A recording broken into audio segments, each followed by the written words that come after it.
Təsəvvür edin, qəflətən huşunuzu itirirsiniz.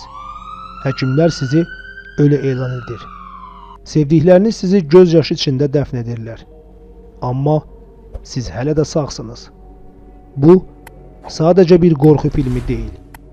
Dünyada elə hadisələr var ki, insanın ağlına belə gəlməz. Bu, 1960-cı illərdə Braziliyada həqiqətən baş vermiş inanılmaz bir hadisədir. Jose Marcos adlı bir adam səhv diaqnoz nəticəsində diri-diri bastırıldı və tam 5 gün sonra o, möcüzəvi şəkildə xilas oldu. Bu hadisə həm səhv tibbi diaqnozun, həm də insan iradəsinin gücünün ən inanılmaz nümunələrindən biridir.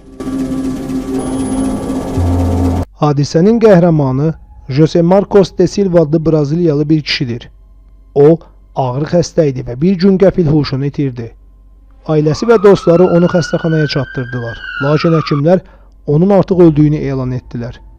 Jose Marcos'un nəfəs almadığını və ürək döyüntülərinin dayanmış olduğunu bildirən həkimlər ailəsinə onun öldüyünü təsdiqləyən sənədləri verdilər. Ailəsi dəfində tələsmək istəyirdi, çünki Braziliyada isti iqlim şəraitində cəsədin tez çürüməsi riski var idi.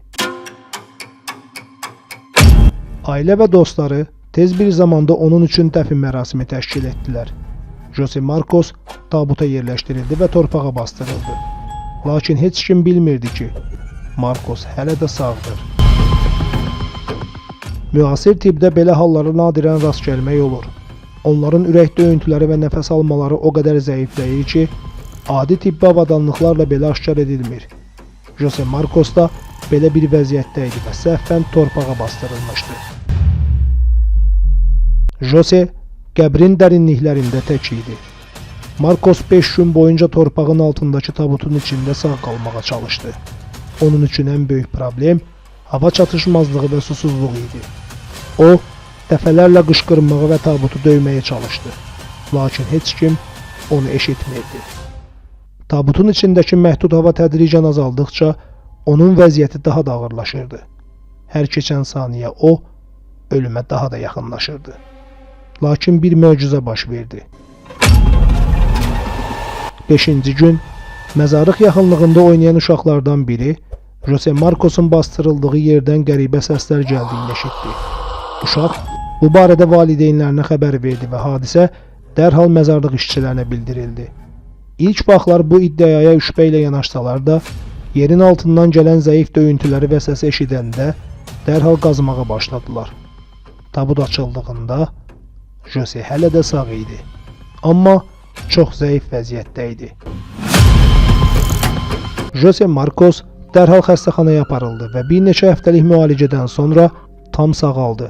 Yaşadığı travma ona böyük psixoloji təsir göstərmişdi.